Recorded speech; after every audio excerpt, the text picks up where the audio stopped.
Boa noite, a paz do Senhor. Eu queria ler com os irmãos ali o Salmo 117. É um salmo pequenininho, mas fala muita coisa aos nossos corações.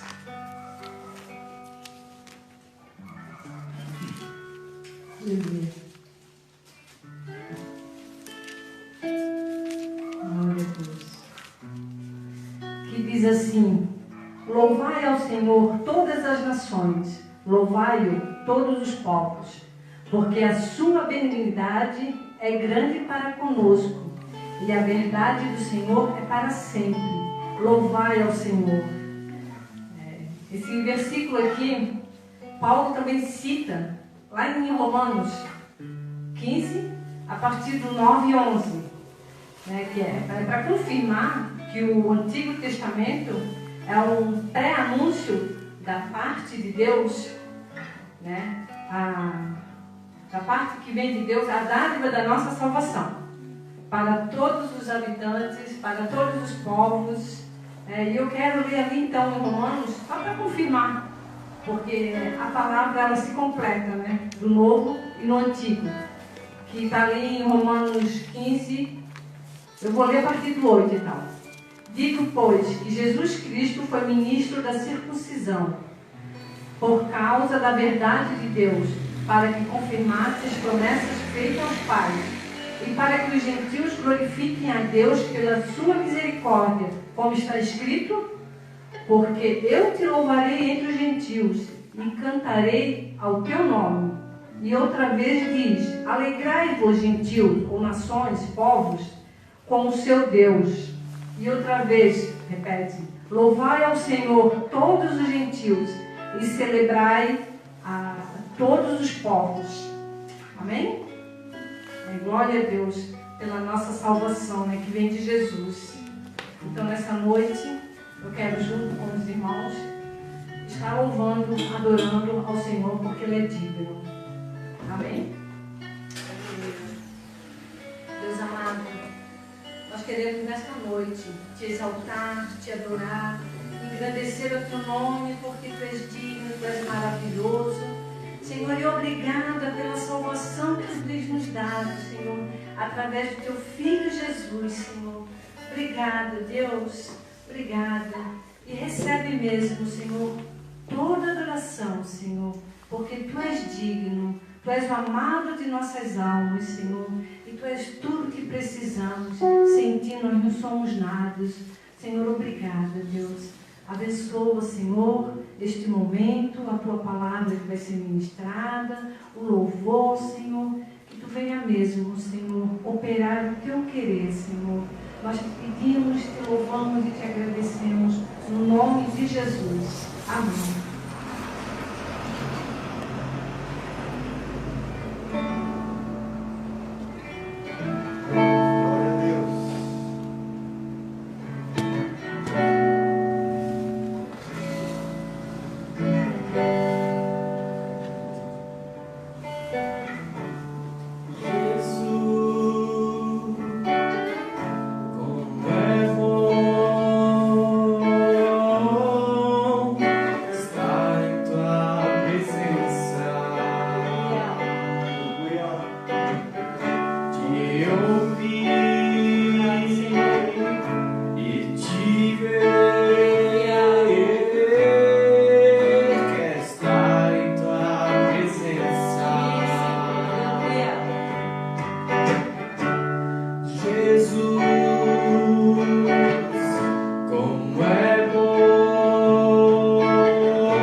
permanecer.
graça e a paz de nosso Senhor Jesus Cristo.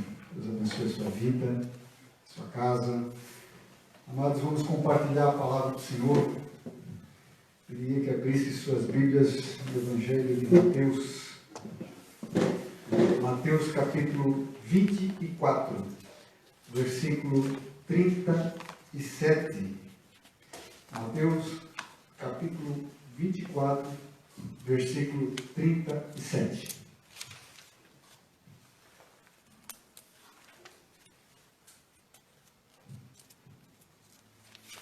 Mateus 24, 37. Amém? Amém. Vamos acompanhar então a leitura? E como foi nos dias de Noé, assim será também a vinda do Filho do Homem. Porquanto, assim como nos dias anteriores ao dilúvio, comiam, bebiam, casavam e davam-se em casamento, até o dia em que Noé entrou na arca, e não perceberam, até que veio o dilúvio e os levou a todos. Assim será também a vinda do Filho do Homem. Pai querido, Deus eterno, obrigado, Senhor, por Tua palavra, porque ela é viva e eficaz, Senhor. Ela nos anima, nos exorta, nos dá esperança, Senhor. E nós te pedimos que nessa noite a Tua palavra venha, Senhor Deus, encher os nossos corações, abrir o nosso entendimento, Senhor Deus, para que a aplicação dela seja efetiva, Senhor, em nossas vidas, para que haja fruto abundante para a Tua glória, Senhor. Aleluia. Em nome de Jesus. Amém. Amém. Amém, amados. Então, essa passagem aqui, Jesus está exortando e falando a respeito dos tempos finais, e ele fala a respeito do seu retorno a esta terra. Quando ele fala da vinda do Filho do Homem, ele está falando da sua pessoa, do retorno dele a essa terra, de uma forma diferente e com outro propósito do que foi o propósito da sua primeira vinda aqui nessa terra. E ao falar do seu retorno para essa terra, Jesus traz uma série de situações que estariam ocorrendo, que estariam acontecendo, uma série de situações que ocorreram após a sua vinda, que antecederão a sua vinda, como sinais que deveriam acontecer, que nós, conhecendo a palavra de Deus, deveríamos estar atentos. E entre esses sinais, Jesus, então, depois de falar bastante a respeito desse assunto, ele fala isso que nós lemos aqui agora, nesse momento. Como foi nos dias de Noé? Olha só, irmãos. O que acontecia com a humanidade nos dias de Noé? Né? Antes de nós entrarmos especificamente como eram esses dias, nós precisamos localizar a nossa fé. Né? No que ela está depositada, a nossa fé? Qual é a base da nossa crença a respeito dessa vida, a respeito da eternidade, da nossa partida para a eternidade? Ela tem base no quê? Nós precisamos saber em quem nós cremos. Se nós somos cristãos, nós cremos em Jesus Cristo e naquilo que Ele falou. Se nós cremos em Jesus Cristo e naquilo que Ele falou, pela palavra de Deus, nós podemos ver e perceber que Jesus endossou tudo aquilo que já está nas Escrituras, no Velho Testamento. Jesus reafirmou muitas das passagens bíblicas, citando especificamente. E é o caso aqui. Ao trazer os ensinamentos, Jesus ao trazer os ensinamentos aqui na Nova Aliança, no Novo Testamento, nos Evangelhos, os ensinamentos de Jesus, ele sempre citava passagens do Velho Testamento, passagens bíblicas.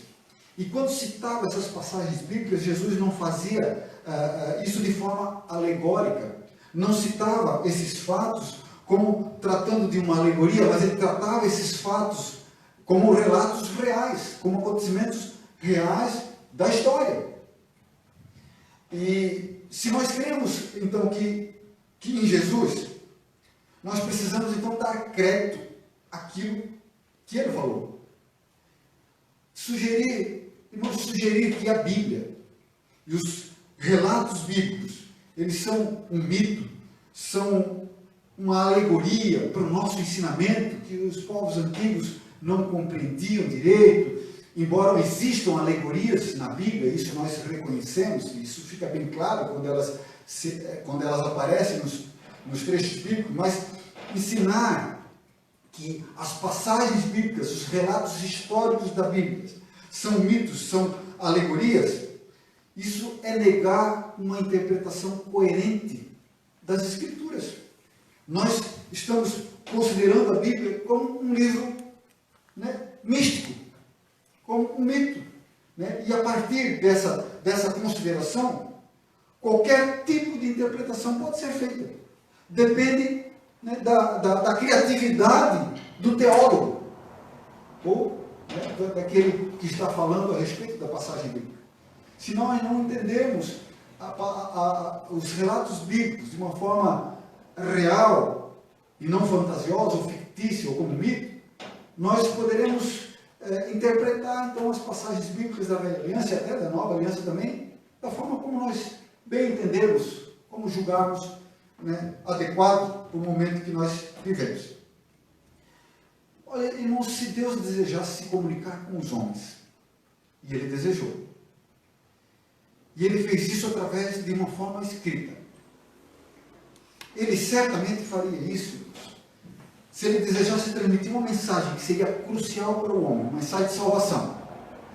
Ele faria isso de uma forma simples, que toda a humanidade pudesse compreender, independente do seu nível intelectual, cultural. As pessoas poderiam entender essa mensagem. Seria uma mensagem simples, que não dependeria de conhecimento profundo ou místico para interpretá-la. Pelo menos as mensagens básicas da salvação. Existem trechos na Bíblia, obviamente, que demandam de um estudo histórico, cultural, teológico, né, para uma perfeita compreensão.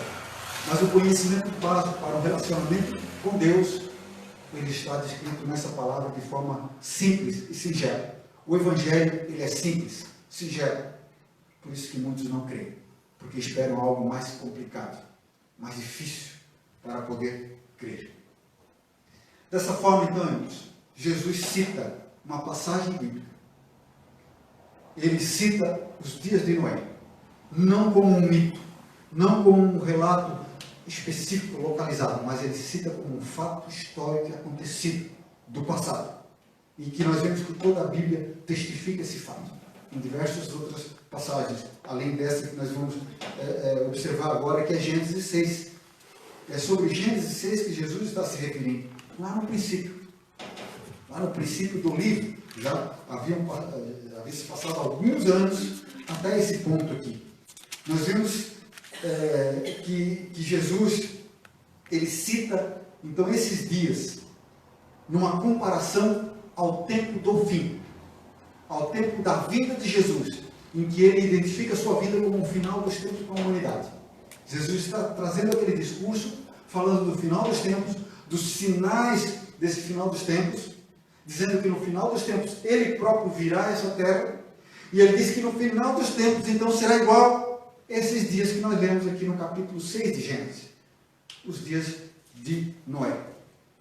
Como eram os dias de Noé? O versículo 5 de Gênesis 6 diz assim, e viu o Senhor que a maldade do homem se multiplicara sobre a terra, e que toda a imaginação dos pensamentos de seu coração era só má continuamente. Deus olhou para a terra e viu que a iniquidade, a maldade, ela tinha se multiplicado sobre toda a face da terra, sem exceção. E que o que havia no coração dos homens, o que motivava as atitudes dos homens, era maldade contínua. Não havia descanso, não havia repouso para a maldade no coração dos homens. Deus viu então uma total corrupção na humanidade. Uma corrupção moral, sexual, que resultava em violências também, em crimes, certamente homicídios. Haviam, nesse trecho um relato, homicídio. O primeiro homicídio foi quando Caim matou Abel, mas passaram-se muitos anos, a terra já estava uma boa população. nesse tempo. Então nós vemos que esse desvio de conduta, ele foi crescendo, e Deus olhou e viu que isso seria reproduzido de forma crescente para as gerações que sucederiam. Deus viu que a maldade do coração do homem, que estava naquele nível, com o passar dos tempos, com o passar das gerações, elas não iam cessar. Então o tempo não ia fazer cessar aquela maldade, mas as gerações que viriam a seguir, elas multiplicariam ainda mais essa iniquidade. Deus, percebendo isso, ele viu então um final para toda a humanidade. Ela própria iria se destruir, se permanecesse daquela forma. Mas nós vimos também, que no versículo 9, diz assim, essas são as gerações de Noé. Noé era um homem justo e perfeito em suas gerações. Noé andava com Deus.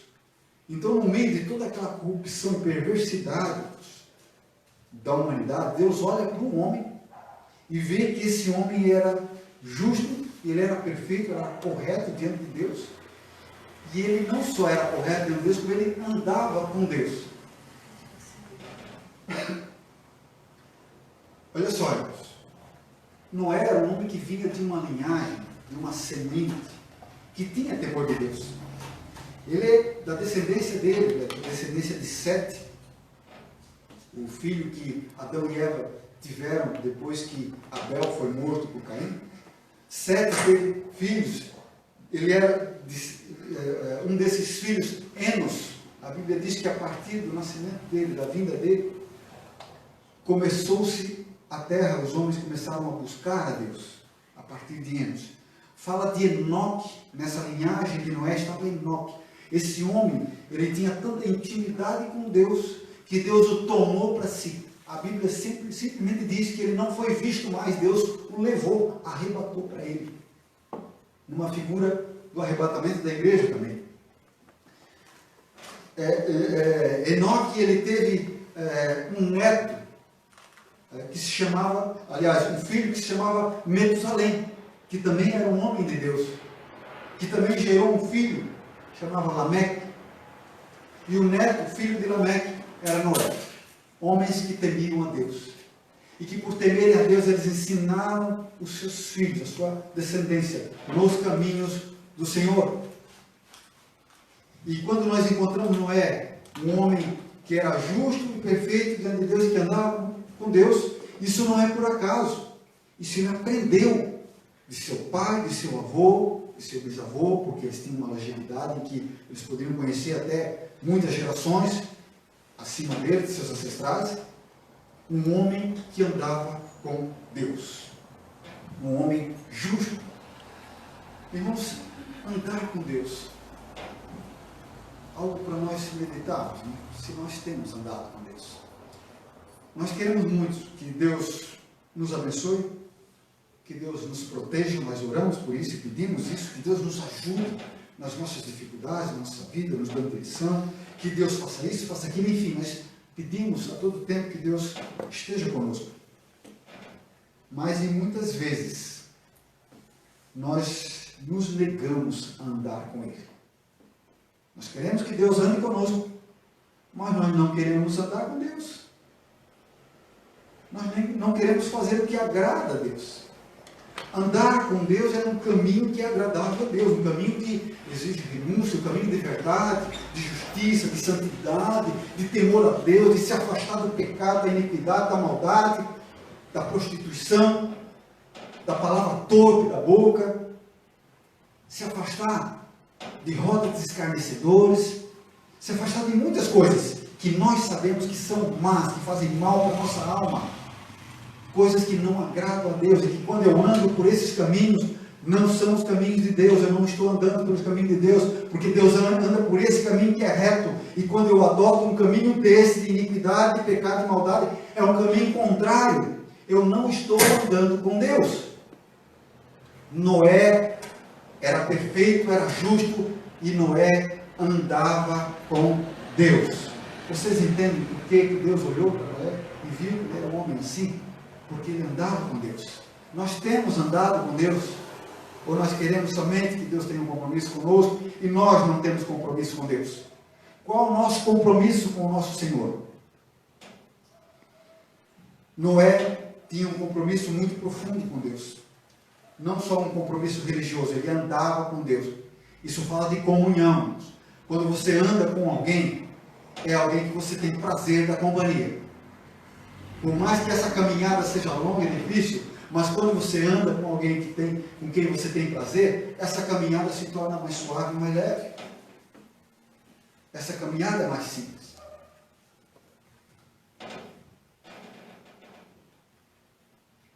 Jesus falou a respeito disso.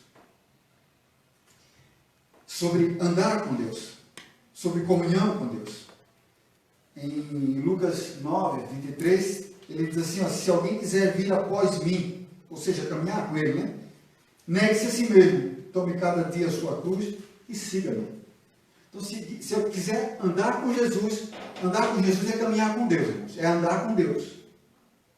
Muito bem, é bem-vindo, o Senhor nos espera com os braços abertos, mas há uma condição, há um preço, negue-se a si mesmo, tome a sua cruz e siga-me. Se Noé andava com ele, irmãos, é nessa condição que Noé andava. Ele havia negado a si mesmo. Ele tomou a sua cruz. Ele assumiu, né, a responsabilidade, as consequências até de se andar com Deus. Exatamente isso que Noé fazia. Negou a si mesmo. O Evangelho é uma porta maravilhosa, irmãos. Uma porta de salvação maravilhosa que o Evangelho nos traz. É uma porta, né, que nos permite a salvação, que nos dá plenitude de vida e nos dá satisfação, nos dá realização nessa vida. Senso de realização nessa vida presente. O Evangelho não é algo somente para a eternidade, embora lá esteja a nossa grande esperança, mas é algo para ser vivido nesse tempo, para ser usufruído como bênção de Deus para esse tempo, como bondade de Deus expressa na nossa vida, nos trazendo satisfação, realização plena, vida plena. Foi isso que Jesus nos prometeu, não só a vida eterna, mas uma vida plena nessa terra. Da mesma forma, Jesus disse assim, olha, em outra passagem, em Lucas 13, esforçai-vos, veja que há um esforço, não pela salvação, porque a salvação é de graça, é dada pela bondade de Deus, que nos abriu essa porta, mas esforçai-vos para entrar pela porta estreita. Precisa ter um esforço para entrar pela porta que está aberta para nós, para quem desejar. A porta está aberta, mas demanda um esforço para entrar por ela. Esse esforço nós vimos no versículo anterior, negue-se a si mesmo. Aí está o esforço. Uma violência para entrar no reino de Deus. Jesus disse que violência contra si mesmo, contra a sua própria vontade, que é dura, que é contrária à vontade de Deus. Negue-se. Esforçai-vos para entrar pela porta estreita, porque eu vos digo que muitos procurarão entrar e não poderão. Muitos vão procurar entrar por essa porta e não poderão entrar. Não porque ela esteja fechada, não porque o Senhor colocou alguém ali para impedir, mas é porque as pessoas não encontram, não acham, porque lá ela não vê prazer nenhum, alegria nenhum, lá é tristeza para ela, lá é perda para ela.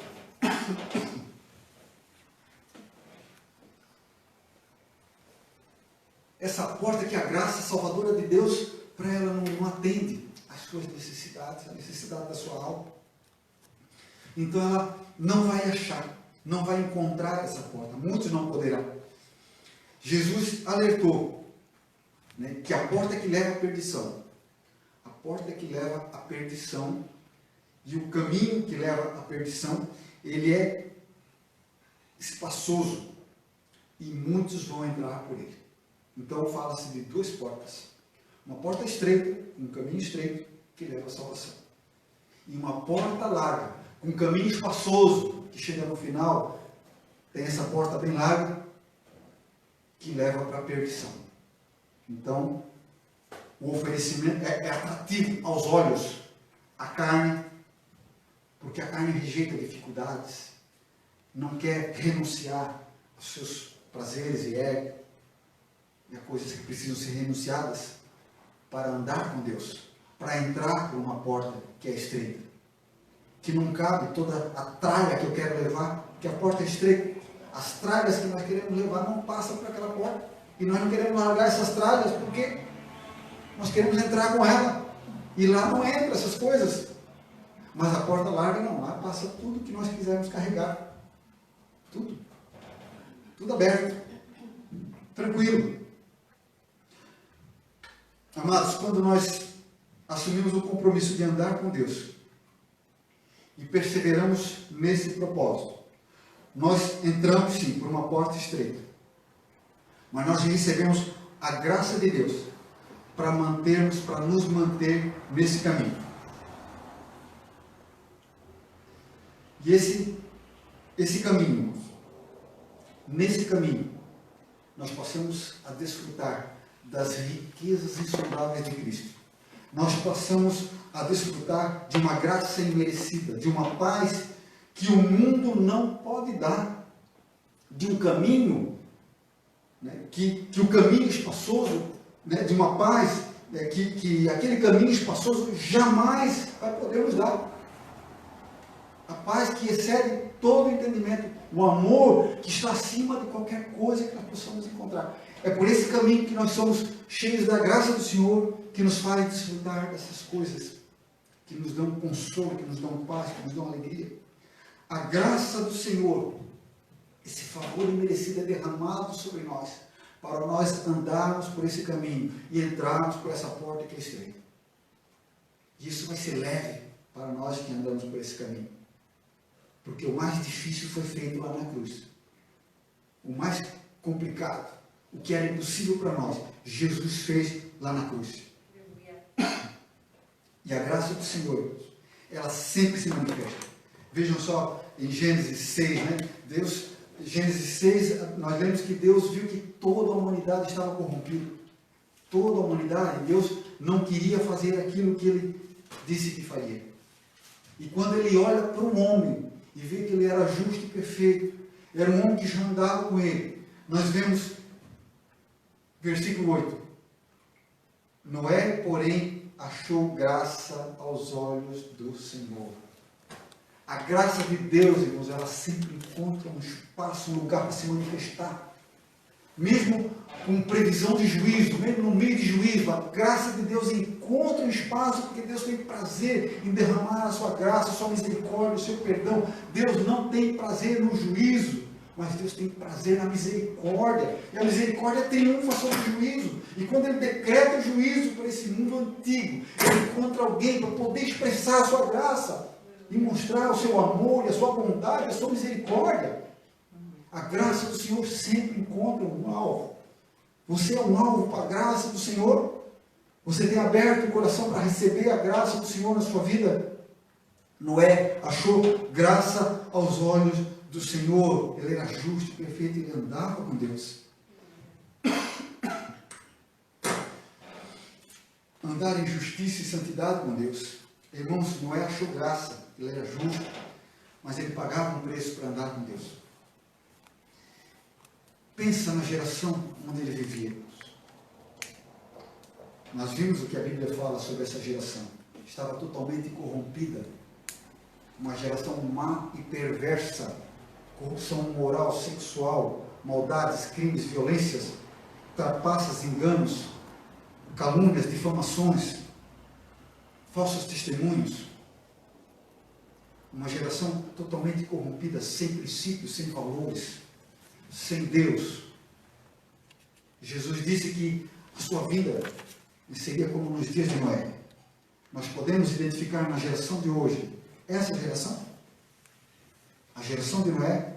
Será que dá para nós percebermos na nossa geração de hoje essa geração dos tempos de Noé? Noé era justo no meio dessa geração. Então nós não temos desculpa para dizer que está difícil, está ruim. Noé estava numa geração em que só ele servia a Deus. Só ele achou graça aos olhos do Senhor. Nós temos o privilégio né, de estar no corpo de Cristo, inclusive de servirmos a Deus em unidade com outros irmãos e nos fortalecermos uns aos outros, no meio de uma geração igual àquela. Temos ainda esse privilégio, temos o Espírito Santo de Deus. Noé não tinha essas coisas, era ele e Deus. E toda uma geração corrompida. Toda uma geração corrompida. É claro que a família de Noé também foi abençoada, mas vejam que a aliança que Deus fez foi com Noé, por causa de Noé.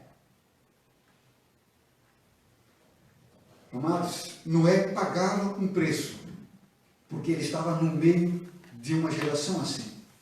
Para aqueles que assumem um compromisso com Deus, compromisso de justiça, de santidade, existe um preço a pagar. Mesmo Noé sendo justo, como diz a palavra aqui, mesmo ele sendo perfeito, ele andando com Deus, ele não se restringia a isso. 2 Pedro, versículo 2 e 4. A Bíblia diz que Noé, ele era um pregador da justiça. Vejam que ele não era um crente secreto, escondido, que andava com Deus e que era justo, fazia tudo certinho. Não. Ele pregava para aquela geração corrompida. Imagina a resistência que ele sofria nesse ministério evangelístico dele, nesse ministério exortativo que ele fazia, de trazer, de chamar para o arrependimento, porque ele pregava a justiça de Deus. Noé era pregoeiro da justiça, então ele se posicionava, irmãos, no meio de uma sociedade corrompida. Você tem se posicionado como cristão, no seu trabalho, nos seus estudos, entre os seus vizinhos, não se posicionado impondo a eles algumas regras ou limites, mas impondo a si mesmo como um bom testemunho de Cristo. Nós temos nos posicionado dessa forma, pregando a justiça. Ele se posicionava, Noé se posicionava como crente, sem medo de ser reprovado, de ser rejeitado pelo grupo, pelas pessoas, de ser mal entendido, mal compreendido, sem medo de ser perseguido. E certamente ele era perseguido, irmãos, porque havia muita iniquidade ali, mas Deus o guardava. Sabe lá se ele não passava risco de vida também, ameaças, mas Deus o guardava porque já tinha um propósito para ele. Imagina a dificuldade que esse homem teve pregando a palavra. Nós vemos pela Bíblia que ninguém daquela geração se converteu com a sua pregação. Imagina a dificuldade. Mas ele pregava, ele testemunhava, ele se posicionava por Deus e pelas coisas de Deus, como um crente no meio de uma geração perversa e corrompida, brilhando como luz, como um astro no meio daquelas trevas. Então, amados, Jesus, quando fala de que a sua vida, ela seria como nos dias de Noé, ele diz assim, vou repetir a leitura ali. E como foi nos dias de Noé, assim também será a vinda do Filho do Homem. Como será? Portanto, assim como nos dias anteriores ao dilúvio, ou seja, antes do dilúvio, então, o que as pessoas faziam? Comiam, bebiam, casavam e davam-se em casamento, até o dia em que Noé entrou na arca. Olha só, que coisa grave que as pessoas faziam. Comer, beber, casar e dar-se em casamento. Não há problema nenhum em fazer essas coisas. Não há pecado nenhum, não há crime nenhum em fazer essas coisas, e nem Jesus está dizendo. O que as pessoas faziam, irmãos? Elas viviam a sua vida normalmente. Comer, beber, se levantar, ir trabalhar, ir para a escola, estudar, buscar as coisas de seu interesse, casar-se, projetos de viagem, projetos de negócios. Em outra passagem, em Lucas fala dessa passagem, compravam, vendiam, negociavam. Então as pessoas cuidavam da sua vida normalmente, sem qualquer percepção do que estava por vir. Puxa, mas será que Deus não avisou para eles? Será que Deus não lhes avisou que estava por vir? Então eles praticavam essas coisas como atividade do seu cotidiano. O grande erro daquela geração de Noé, irmãos, ele estava em não perceber o que estava acontecendo em sua volta. O erro da geração de Noé estava em não perceber o que estava acontecendo em sua volta. Os sinais que eles estavam presenciando, que estavam observando. Se um homem que era justo, que fazia as coisas corretas, que era temente a Deus, estava alertando em nome de Deus, eles poderiam compreender que tinha alguma coisa, alguma mensagem ali que demandava uma atenção maior da parte deles. Noé ficou 500 anos, aliás, perdão, dos 500 aos 600 anos dele, de idade, né? Ele começou a construir a arca com 500 anos. E ele concluiu com 600 anos. Então, 100 anos da vida de Noé.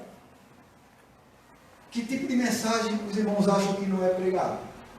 Deus disse para ele, olha, faz uma arca, porque eu vou trazer um dilúvio sobre toda essa geração e vai perecer tudo. Só vai salvar tu e a tua família. Que tipo de mensagem Noé pregava para aquela geração? Ele não disse para eles que iria vir um juízo? Um homem que andava com Deus? Será que essa mensagem não era para ser transmitida para aquele povo? Para que houvesse arrependimento? Noé ficou 100 anos pregando o juízo divino que viria. Dia após dia, talvez. E não só pregou o juízo divino, mas ele ficou 100 anos construindo um monumento que era incomparável para aqueles tempos. Um navio que é do tamanho de um transatlântico, que dá 150 metros, mais ou menos. 100 metros é um campo de futebol, para ter uma noção. Com 3, 4 andares.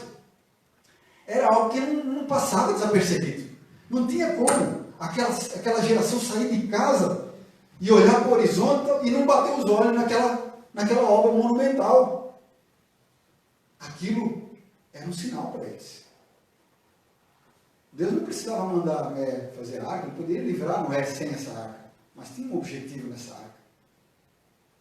Aquele povo olhava para aquele objeto lá estranho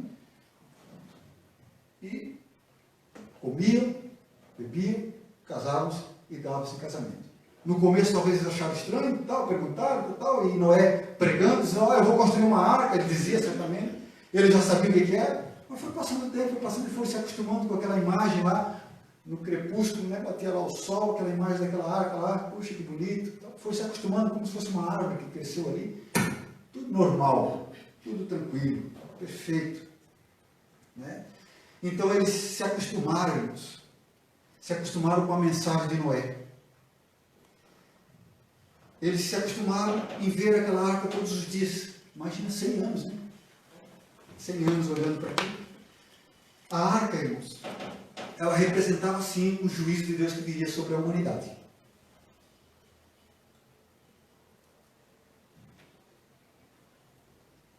Mas mais do que juízo, ela era o símbolo da misericórdia de Deus, da graça de Deus disponível, preparada, para quem quisesse ouvir. É interessante, irmãos, ela representava ali a graça salvadora do Pai. A graça salvadora de Deus estava representada naquela arca. Aquela arca é uma figura do próprio Senhor Jesus, porque a graça de Deus se revelou em Cristo Jesus, trazendo salvação a todos os homens. Aquela arca era Jesus Cristo, com as portas abertas, uma porta estreita, um caminho estreito, mas aberto. E apenas entrariam naquela arca, irmãos, aqueles que andavam com Deus. Porque quem anda com Deus ouve a sua voz e atende o seu chamado. É impressionante, irmãos. A criação, os animais, eles ouviram o chamado de Deus. Noé não foi caçar animal para trazer para a arca. A Bíblia diz que eles vieram de 2 em 2 e casaram. Quando chegou o tempo de vir, Deus chamou e eles vieram. Obediência, irmãos. O homem não faz isso. Deus chama e o homem não vem. Deus abre a porta e ele não vem. Jesus morre na cruz e a pessoa não vem. O homem se nega a andar com Deus, irmãos. Talvez algumas pessoas, né? Talvez algumas pessoas até quisessem entrar na arca, até que faz sentido essa história de Noé, realmente as coisas estão feias, todo mundo só perversidade, eu estou desanimado também nessa terra, e ainda mais que a gente vive aqui 500, 600 anos, né? Vivia-se muito naquele tempo. Né? Eu até gostaria de entrar, mas o que é que eles vão pensar de mim? Né? O que é que as pessoas vão falar de mim se eu entrar naquela arca lá? Me juntar com essa loucura de Noé? A Bíblia diz que a palavra da cruz é loucura para os que perecem. A arca de Noé era loucura para os que perecem, irmãos. A arca de Noé era loucura. Noé era louco para aquelas pessoas, porque elas estavam perecendo, porque elas não andavam com Deus. Amados, vejam só. Aquela geração se acostumou com aquele grande sinal de Deus. Se acostumou, né, a ver aquele sinal dia após dia, diante dos seus olhos, todos os dias. Aquilo passou a ser algo normal para eles. Eles aceitaram como normalidade. Hoje nós vivemos dias assim. Nem sei mais que dia que foi, mas foi em março, eu acho que nós entramos nesse período, nessa loucura de quarentena. Não, a quarentena em si foi março, né? Mas tudo isso que nós estamos vendo no mundo. Tá? Nós vimos coisas muito estranhas, sinais muito estranhos acontecendo em todo o mundo, diante dos nossos olhos. Uma pandemia, uma infecção que afetou todo mundo, alcançou todo mundo, ao mesmo tempo que ela é real, que tem, né, a sua letalidade. Nós vimos também uma manipulação midiática mundial, eu não falo da nossa nação, mundial, né, a respeito dela, dessa pandemia, com muita especulação, muitas perguntas sem respostas até hoje, muitos governos no mundo todo, eu não falo só da nossa nação, decretando isolamento social. Nunca aconteceu isso na história da humanidade, né? Um isolamento que até se questiona até hoje a sua eficácia, as pessoas questionam a sua eficácia. Eu não estou me posicionando também com relação a isso, não é esse o meu propósito aqui.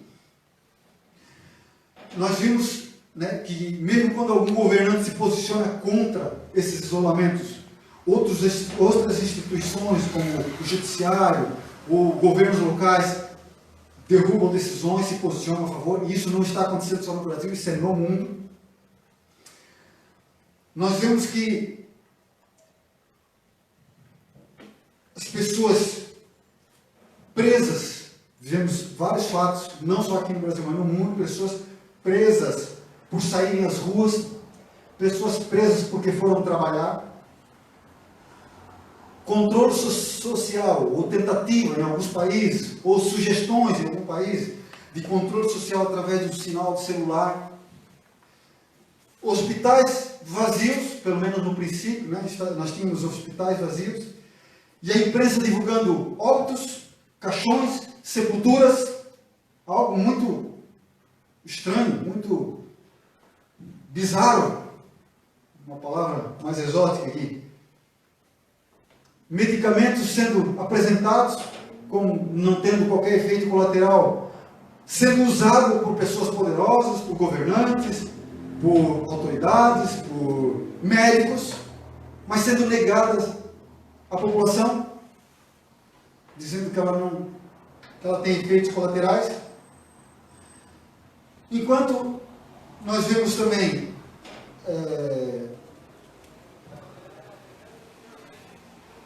hoje, é claro, corrigindo, hoje nós temos um pouco, o sistema de saúde está um pouco mais sobrecarregado, mas nada comparado ao que se divulgou no começo, só esclarecendo esse ponto. E novamente eu não estou falando isso como um posicionamento político, como um posicionamento ideológico, mas eu falo isso à luz da palavra de Deus, que é algo muito estranho e diferente do que tudo que a humanidade viveu até hoje, nós estamos vivendo. E nós não podemos achar que isso é normal e nos acostumar com isso. Nós vemos uma legislação mundial, com decisões judiciais, de governos locais, avançando cada vez mais na supressão de direitos individuais. Nós vemos censura, inclusive em mídias, em canais de mídias sociais, censuras nessas mídias, porque essas mídias se posicionam com algumas denúncias. Normalmente são mídias de canais conservadores.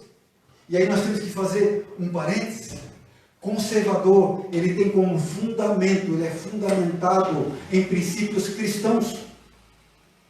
O conservadorismo é, na sua essência, cristianismo. Não estou dizendo que conservadorismo é uma religião. Não estou dizendo que todo conservador é cristão. Mas os princípios conservadores que regem as nações do Ocidente, eles são princípios extraídos do cristianismo, sobre os quais estão embasadas as sociedades ocidentais. Então, justamente esses canais estão sendo suprimidos, estão sendo censurados. E isso, eu falo isso não só da nossa nação, isso está a nível mundial. Nós vemos, esses canais são considerados, são mais um apêndice, discurso de ódio. Uma frase bonita que nós temos ouvido de uns tempos para cá. Você veja que isso é um termo novo. Termos novos que estão surgindo, né? Que estão evidentes. Fake news, discurso de ódio. Vocês já ouviram tanto isso? Existe um empenho em falar desses termos. Há algo assim que mantém esses termos, que sugere eles a todo tempo, a toda hora para a sociedade. São massificados, impregnados na mente das pessoas. Nós vemos jornalistas e outras pessoas sendo presas pelo simples fato de defenderem ideias, defenderem posicionamentos até ideológicos ou cristãos. Em contrapartida, nós vemos presos condenados sendo soltos para não serem contaminados no presídio. E isso, irmãos, não é só no Brasil também. Só para os irmãos não acharem que estou trazendo um discurso político aqui. E eu não estou falando nesse sentido para nós tomarmos partido de A ou B, mas para nós observarmos o que está acontecendo em nossa volta. Há um grande sinal em nossa volta e nós precisamos perceber. Tem uma arca construída e nós precisamos olhar para ela. Existe uma grande inversão acontecendo nos nossos dias. E nós precisamos perceber que isso é espiritual. Isso não é por acaso. Isso é arquitetado. E não é arquitetado somente no coração de homens, mas nos porões mais profundos das trevas. Isso é diabólico. Isso é espiritual. E nós, como igreja do Senhor, à luz da palavra de Deus, devemos perceber essas coisas, essas verdades, para nos posicionar como crentes, sim. Não falo politicamente, mas falo como crente. Isaías 50, 20 diz assim, ó, ai dos que ao mal chamam bem, e ao bem mal, que fazem das trevas luz, e da luz trevas. Isso é inversão de valores. E fazem do amargo doce, e do doce amargo. Dos que justificam o ímpio por suborno, e aos justos negam a justiça. Ai dos que fazem isso. Nós vivemos uma era, irmãos, e quando eu digo nós, eu não estou falando aqui na nossa cidade, no nosso país, eu falo da sociedade, da humanidade. Nós vivemos a era pós-cristã. A era cristã já passou, irmãos. Nós estamos no pós-cristianismo. É isso que as pessoas dizem. E é isso que a realidade nos mostra. A Europa, o berço do cristianismo, sucumbiu totalmente. A Europa hoje, o berço da reforma, quero dizer, está totalmente secularizada, entregue a religiões pagãs e outras religiões diversas, onde o cristianismo não tem mais espaço e quase que foi extinto. A última resistência, irmãos, dessa era pós-cristã é a América, aí inclui as Norte, Sul, América Central, América do Norte, que é o bastião da liberdade, que com base no cristianismo está sucumbindo também na secularização. Mesmo que hajam movimentos, irmãos, mesmo que hajam movimentos de avivamento, e existem aqui no Brasil muitos, no Norte, na América do Norte, muitos, na América Central, na América do Sul, mesmo que hajam movimentos de avivamento do Espírito Santo de Deus, trazendo salvação e renovo para o corpo de Cristo, e em cidades até, em regiões, o sistema mundial é pós-cristão. O sistema mundial é pós-cristão. E na verdade, irmãos, o sistema já é pós-cristão há muito tempo. Nós já estamos entrando numa outra era, uma era anticristã, que é diferente de tolerar o cristianismo, mas é contrária ao cristianismo. E é isso o que nós estamos vendo hoje. O sistema está se tornando contrário ao cristianismo. O sistema que negava o cristianismo está agora se tornando contra o cristianismo. Antes, quando se defendia valores cristãos, como casamento, família, quando se posicionava contra o aborto, sobre a educação de filhos, disciplina de filhos, se posicionava contra isso. Os cristãos, que são os que defendem essas pautas, eles eram considerados antiquados, retrógrados, eram motivos de piada, de riso. Essa foi a era pós-cristã. Depois disso, as pessoas que continuavam se posicionando dessa forma passaram a ser preconceituosos, homofóbicos, machistas, misóginos, é uma palavra nova que surgiu recentemente. A palavra já é antiga, só que ela está muito em evidência, né? É contrário, né, à mulher, né, aversão à mulher. Ser um misógino, se ouve muito isso no meio político. Então, antes apenas se ria, hoje se taxa, se rotula aqueles que defendem essas coisas. Rótulos. Hoje não, ontem. E a partir de agora, irmãos, essas coisas serão consideradas, sabe o quê? Discurso de ódio. Família. A heterossexualidade. Educação de filhos. A educação pública, de modo geral.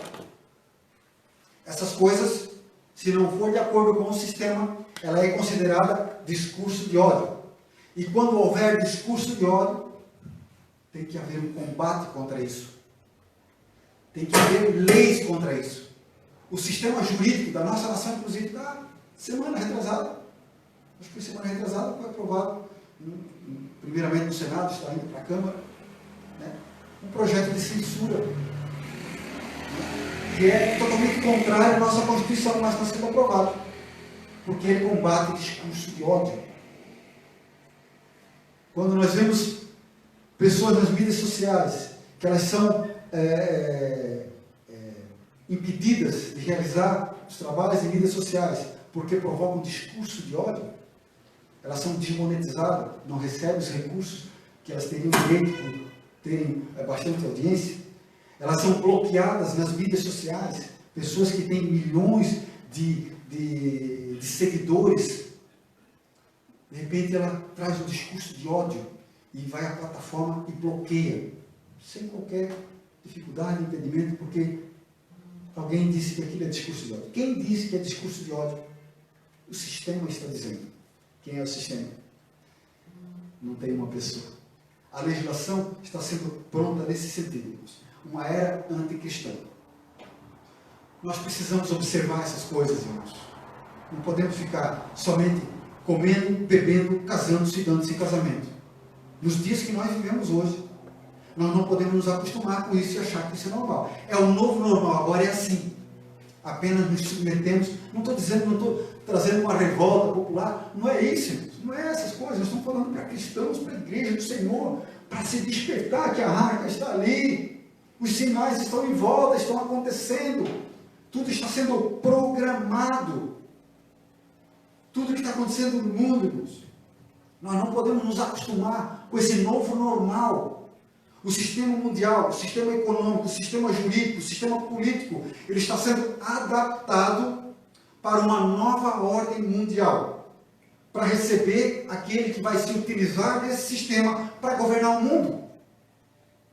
Toda a legislação mundial a política mundial, o sistema jurídico mundial, econômico mundial, ele está se adaptando a isso. Isso que nós vivemos, irmãos, é um treinamento. Nós estamos sendo treinados para essa nova ordem. A sociedade está sendo treinada. Agora fique em casa. Agora sai.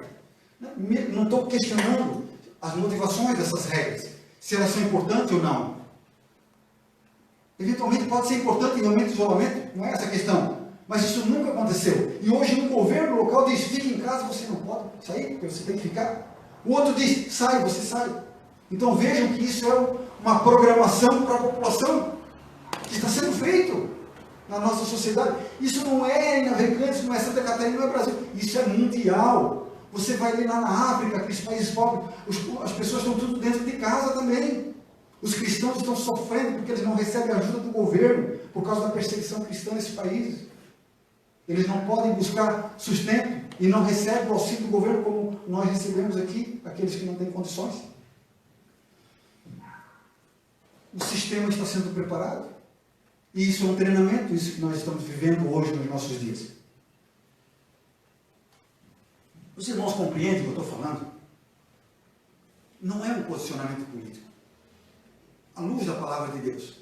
Nós vivemos dias que nós não podemos nos acostumar com eles simplesmente e não entender que esses são os dias de Noé. E vivermos a nossa vida comendo, bebendo, casando-se, dando-se em casamento.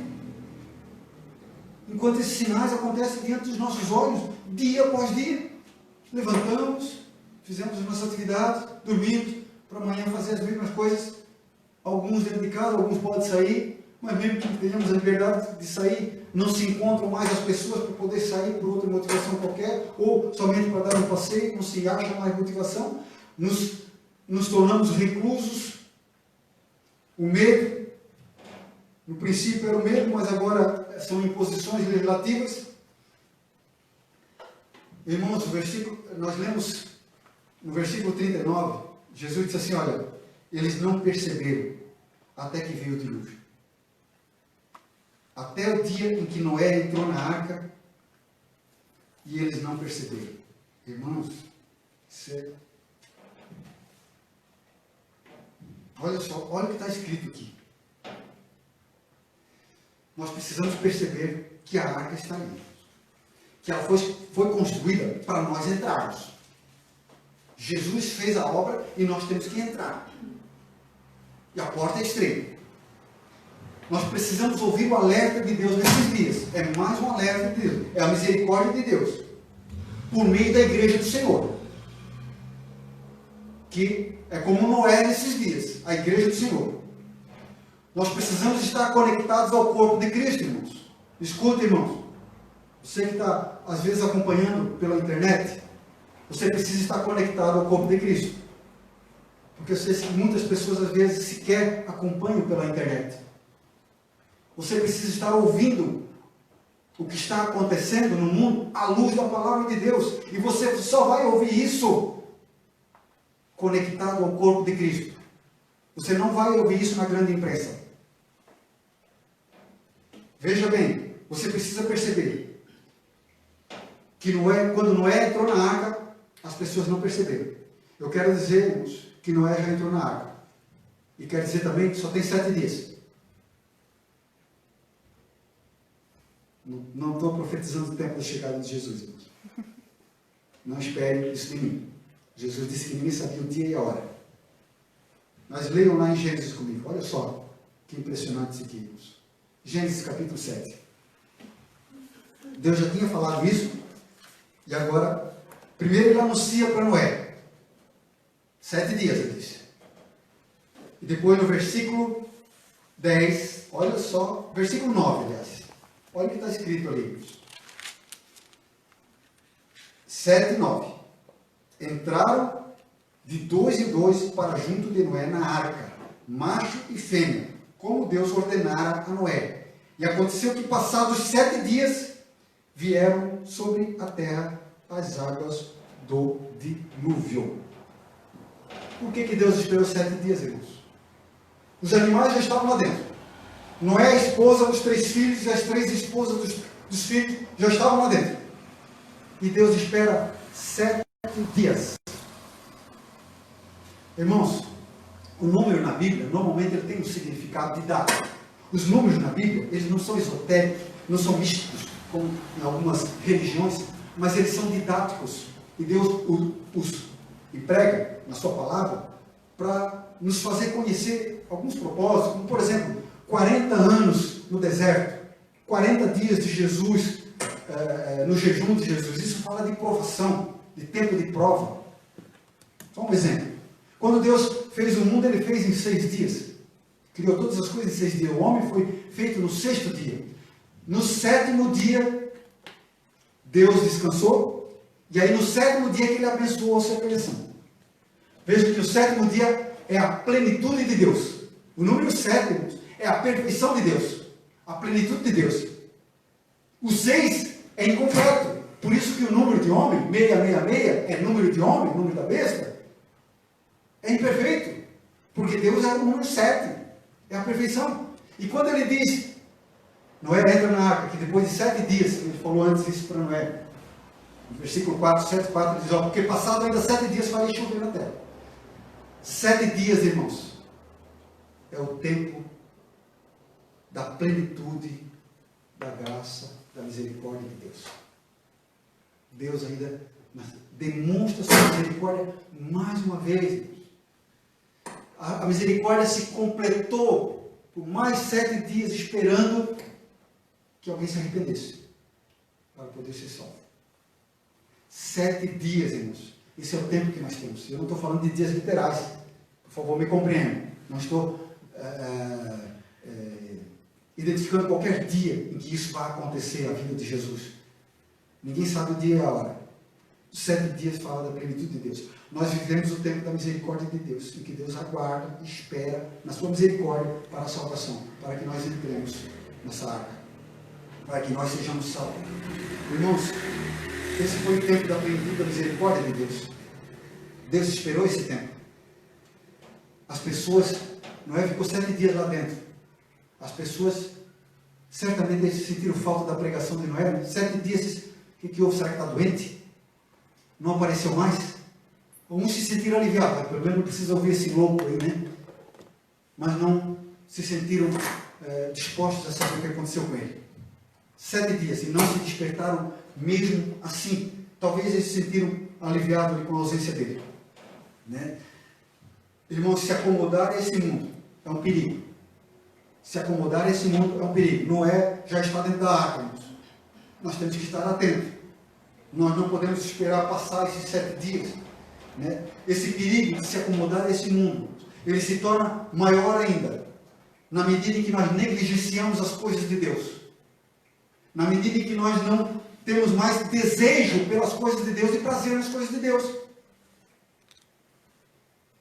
Na medida em que nós não temos mais prazer na comunhão com as pessoas que servem a Deus, na comunhão do corpo de Cristo, que nós preferimos ter, comer, beber, casar e dar em casamento. Na medida em que nós não temos mais prazer em andar com Deus e falar das coisas de Deus. Nós temos prazer em falar das coisas de Deus quando nos reunimos com outros cristãos, por exemplo. Ou quando reunimos com alguém que não é cristão, nós temos o desejo de falar das coisas de Deus. Cuidado, irmãos. Cuidado, irmãos. Não se acostume com as coisas desse mundo. Não se acostume com esse normal que nós vivemos. Nós vivemos tempos muito difíceis, irmãos, que as pessoas estão isoladas umas das outras, não podem se ajudar, até com o corpo de Cristo. Não podem ter aquele auxílio espiritual da unidade do corpo de Cristo, da comunhão do corpo de Cristo. Estão restringidos dentro de casa. E se você dedicar esse seu tempo dentro de casa, meu irmão, se você dedicar esse tempo com entretenimentos, com notícias, nas mídias sociais, na imprensa de modo geral, na TV, você corre o risco de se moldar às coisas desse mundo, com essa anomalia que está acontecendo no mundo. Isso é uma anomalia, não é normal. E se você se acostumar com essas coisas, você está inserido dentro dessa normalidade. Essa transformação social que está acontecendo, irmãos, ela não está acontecendo, ela é grandiosa. E ela não está acontecendo por causa da pregação do Evangelho. Como eu dizia, essa anomalia, ela não é normal. Se nós não nos conectarmos ao corpo de Cristo, nós vamos nos conectar a tudo isso que está em nossa volta, achando que isso tudo é normal. Essa transformação radical que está acontecendo na sociedade, na humanidade nesses dias, essa coisa estranha e totalmente, que está mudando totalmente a sociedade. Isso não está sendo promovido pela pregação do Evangelho. A pregação do Evangelho poderia fazer uma coisa grandiosa nessa sociedade. Mas essa transformação que está acontecendo não é por causa da pregação do Evangelho. Essa transformação é a implantação de um sistema diabólico. Preste atenção nisso. Eles estão treinando a sociedade, a mente das pessoas. Estão treinando as pessoas para aquilo que está por vir, para aceitá-lo com alegria, para aceitar como bênção, para aceitar como sendo do próprio Deus. Portanto, não se confunda. Não seja confundido. Estamos encerrando. Romanos 12:1 diz assim, rogo-vos, pois, irmãos, pela compaixão de Deus, que apresenteis os vossos corpos em sacrifício vivo, santo e agradável a Deus, que é o vosso culto racional. Apresentar o seu corpo, meu irmão, minha irmã, seus lábios, os seus ouvidos, os seus olhos, em sacrifício vivo, santo e agradável a Deus, para que dê fruto na sua vida, para que os seus membros não sejam membros de iniquidade, os membros do seu corpo não sejam usados para a iniquidade, para a maldade, para o pecado, para a mentira, para o engano, mas que sejam colocados como membros de justiça, que agradam a Deus. Então, apresentar os nossos corpos dessa forma, como sacrifício ao Senhor, e não serem conformados com esse mundo, mas serem transformados pela renovação do vosso entendimento, para que experimenteis qual seja a boa, agradável e perfeita vontade de Deus. Se você quer conhecer a boa, perfeita vontade, a boa, agradável, perfeita vontade de Deus para a sua vida, que é o caso de você estar andando com Deus, você precisa abandonar as coisas que você está assistindo. Você precisa deixar de pactuar de muitas coisas que você está compactuando, concordando, se assemelhando. Você precisa de abrir mão de muitas coisas que estão enchendo sua mente, seu coração, com práticas iníquas, com pecado, que torna tudo normal, inclusive tudo isso que estamos vendo à nossa volta. Você precisa abandonar essas práticas. Você precisa renovar o seu entendimento, como nós lemos aqui, ser transformados pela renovação da mente, não pela renovação da mente aplicada ou recebida por essas fontes de informação, mas daquilo que você recebe pela palavra de Deus, através do corpo de Cristo. Você precisa rever aquilo que você tem praticado. Nesses dias em que você está isolado, que você não pode, por algum motivo, participar presencialmente da comunhão do corpo de Cristo, seja lá qual for o seu motivo, é você Deus, você precisa estar ligado ao corpo de Cristo. E certamente isso se faz se desligando das coisas do mundo. Você tem a palavra de Deus nas suas mãos. Você tem acesso a informações, você tem acesso a momentos como esse, por exemplo, e muitos outros, em outras igrejas. Para finalizar, irmãos, eu quero ler com os irmãos o que Pedro falou em 2 Pedro, capítulo 3, versículo 5. Diz assim, falando dos últimos tempos: eles voluntariamente ignoram isso, que pela palavra de Deus, já desde a antiguidade, existiram os céus e a terra. A palavra de Deus criou o mundo. Essa terra que foi tirada da água, do meio da água, e que subsiste. Pelas quais coisas pereceu o mundo de então, coberto com as águas do dilúvio. Ele diz que a terra toda foi criada pela palavra de Deus e a própria palavra de Deus cobriu a terra com as águas do dilúvio. Então esses mesmos céus, o céu e a terra que agora existem, irmãos, esse céu e essa terra que nós podemos olhar com os nossos próprios olhos, a mesma palavra que criou essas coisas, que afundou tudo isso no dilúvio, essa mesma palavra, ela está reservando esse céu e essa terra como um tesouro precioso, guardado para o fogo do juízo de Deus, até o dia do juízo e da perdição dos homens ímpios. Essa terra está sendo preservada para o juízo de Deus. E ele diz mais adiante, no versículo 9, Deus não retarda, irmãos, a sua promessa, o seu juízo não retarda. Mas por que ele não trouxe o seu juízo ainda, irmãos? Ainda que alguns as tenham trazido, mas ele é longânimo para conosco, não querendo que alguns se percam, senão que todos se arrependam. Venham arrepender-se e sejam salvos. O Senhor não retarda esse juízo que virá. Passaram-se 2000 anos desde que Jesus falou isso. Mas o Senhor não está atrasado. A graça dele ainda está sendo manifesta sobre esse mundo corrompido e pecador, esperando o arrependimento. Mas a palavra vai se cumprir. O mundo será inundado, não com água, mas no juízo de Deus. E aqueles que estão na arca serão levados para o encontro com o Senhor Jesus nos ares. Assim como a arca subiu sobre as águas do dilúvio, Noé, ele não estava no dilúvio, ele estava acima do dilúvio, com Deus. A igreja será levada por Jesus Cristo, antes que venha o juízo de Deus sobre essa terra, ao encontro do Senhor nos ares, a Bíblia diz. Jesus é a figura dessa arca que levou Noé e a sua descendência e que novamente habitou a terra. O que nós esperamos, irmãos? Essa palavra que eu queria deixar com os amados, gostaria de orar, né, e pedir, né, com muito amor e temor a Deus, que os irmãos reflitam nisso aí, reflitam na sua vida, naquilo que vocês têm vivido hoje, nos dias que nós temos vivido hoje, no que está à nossa volta.